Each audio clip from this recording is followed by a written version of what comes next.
How to fix Instagram content no longer available issue.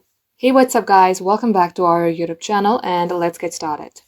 If you are being shown that error when somebody sends you a message or reel and you are not being able to see the content, then you have to make sure that you are using the latest version of your app. Head over to your Play Store. Here, simply type in Instagram. If your application shows update, tap on update and update your app.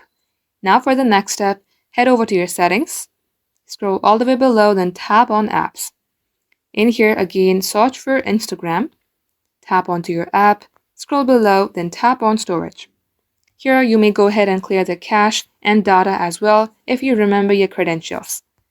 Once you do so, come back onto app info page, tap force stop, then OK. Once you do all this, you have to restart your device and see if this fixes your problem. If it's still not working, then you need to know that the reel that has been shared to you is no longer available, and that is the only reason you are not being able to view it. That means the owner of the reel has removed the reel, and just like so, this is all you can do for today. Thank you all for watching guys, and we will catch you up in our next upload.